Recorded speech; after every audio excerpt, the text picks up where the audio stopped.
7 tersangka pemerkosaan remaja perempuan di Parigi Motong, Sulawesi Tengah ditangkap polisi. Pakar hukum pidana bahkan menilai para pelaku tidak hanya dihukum pidana dengan ancaman maksimal 15 tahun penjara, tapi juga hukuman kebiri yang dianggap bisa memberi efek jera pemerkosa anak.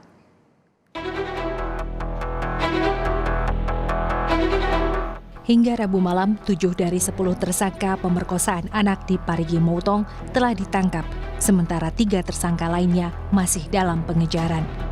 Kapolda Sulawesi Tengah menyebut satu polisi berinisial MKS yang diduga turut memperkosa korban hingga kini masih diperiksa.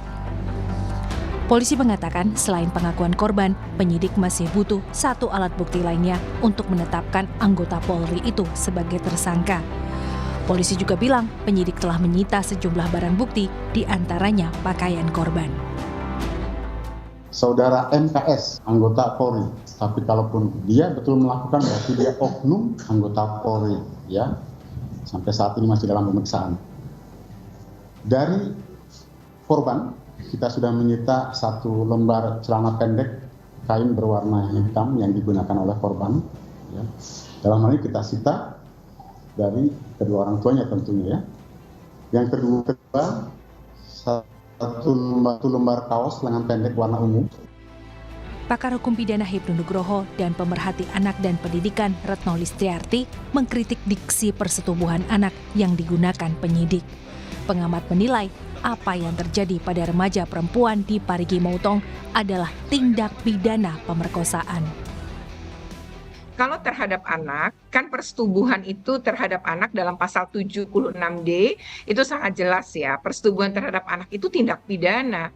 Mau dilakukan dengan cara tadi ya, dengan berbagai istilah pun kalau memang terjadi penetrasi juga, kan perkosaan tuh prinsipnya terjadi penetrasi juga gitu. Nah sebenarnya ini kata perkosaan dengan persetubuhan gitu ya, itu saya menangkapnya justru polisi ingin mengatakan bahwa kalau persetubuhan ini adalah hal yang memang atas persetujuan si anak. Yang kedua gitu ya, tampaknya mau menggunakan mungkin dalih artinya suka sama suka gitu, atau paling tidak atas persetujuan yang bersangkutan. Padahal kalau kita berbicara tindak pidana persetubuhan terhadap anak ini, mau apapun alasannya, itu adalah kita menyebutnya gitu ya sebagai tindak pidana. Apapun yang terjadi, seandainya mau sama mau, yang bersangkutan pelaku adalah orang dewasa. Karena undang-undang anak adalah undang-undang memberikan perlindungan anak. Siapapun yang melakukan kejahatan anak bersalah terhadap anak yang bersangkutan.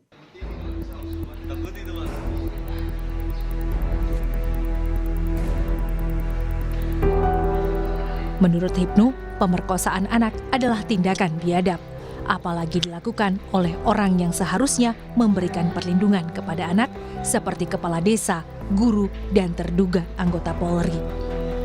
Tak hanya ancaman maksimal 15 tahun penjara, hukuman kebiri pun dirasa perlu untuk memberikan efek jera.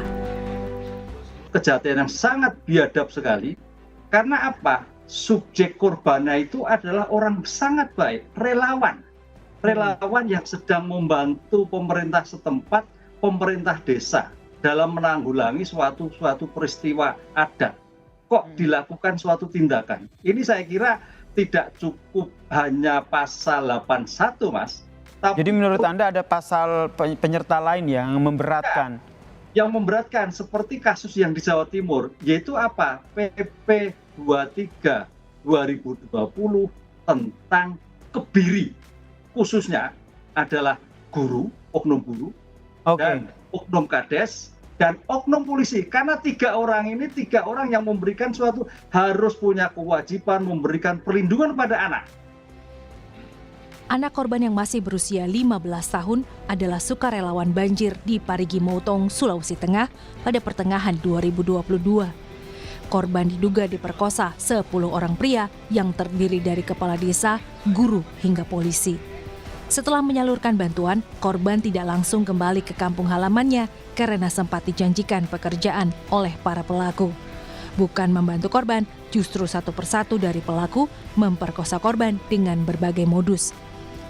Pemerkosaan pun terkuak di Januari 2023 saat korban menceritakan derita yang dialaminya kepada orang tuanya. Tim Liputan Kompas TV.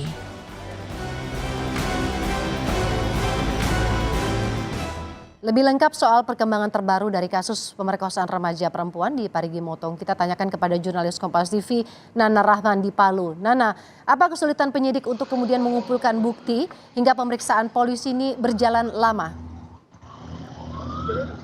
Woro dan juga saudara, terima kasih. Sebelumnya kami informasikan bahwa Polda Sulawesi Tengah masih mengejar 3 orang tersangka yang kini masuk dalam daftar pencarian orang atau DPO terkait kasus dugaan pemerkosaan terhadap remaja 15 tahun di Kabupaten Parigi Motong. Dan saudara, sebelumnya dari 10 orang tersangka yang ditetapkan, pihak kepolisian ini telah menahan 7 orang tersangka dan 2 diantaranya baru ditahan pada hari Rabu kemarin.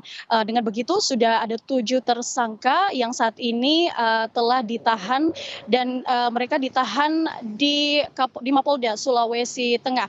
Sementara 3 tersangka lainnya masih diburu. Kemudian terkait oknum polisi atau keterlibatan oknum polisi yang memang diduga ikut terlibat dalam kasus pemerkosaan remaja 15 tahun ini sudah ditahan di Makobrimob Polda Sulawesi Tengah. Nah, memang sampai saat ini polisi masih terus mencari alat bukti tambahan lainnya untuk bisa menetapkan oknum polisi ini sebagai tersangka. Namun dari pihak kepolisian sendiri mengatakan bahwa akan terbuka dalam penanganan kasus oknum polisi ini. Woro. Kemudian apa ada rencana terkait pemeriksaan saksi-saksi lainnya? Seperti misalnya pelaku usaha yang jadi tempat anak korban ini bekerja. Ya, menurut informasi yang disampaikan langsung oleh Kapolda Sulawesi Tengah melalui konferensi pers kemarin, untuk sampai saat ini pihak kepolisian masih terus mendalami terkait kasus ini. Nah, terkait apakah akan ada penambahan saksi dalam kasus ini itu masih akan terus didalami, sehingga kami juga masih akan terus mengupdate informasi-informasi tambahan lainnya. Woro. Kemudian bagaimana dengan kondisi korban saat ini, Nana? Baik secara psikologis maupun fisik. Baik, Roro dan juga saudara, menurut informasi dari pihak rumah sakit saat ini kondisi korban mungkin dalam segi psikologisnya itu sudah stabil dan saat ini korban itu ditempatkan di ruang isolasi sebagai bentuk melindungi dan juga menjaga privasi korban, dan rencananya juga korban akan menjalani operasi pada pekan depan. Nah, memang terkait operasi ini saudara, tindakan yang dilakukan oleh tim dokter dan juga perawat dari salah satu rumah sakit di Kota Palu, yaitu operasi pengangkatan rahim. Nah, hal ini dilakukan sudah sesuai juga dengan hasil pemeriksaan lengkap oleh 4 dokter ahli yang menangani pasien atau korban ini. Dan operasi pengangkatan rahim ini sendiri, saudara, dilakukan juga berdasarkan hasil pemeriksaan lengkap dan dipastikan akan mengancam dan berisiko bagi pasien jika tidak dilakukan. Woro. Baik, terima kasih atas laporan Anda, jurnalis Kompas TV Nana Rahman dari Palu, Sulawesi Tengah.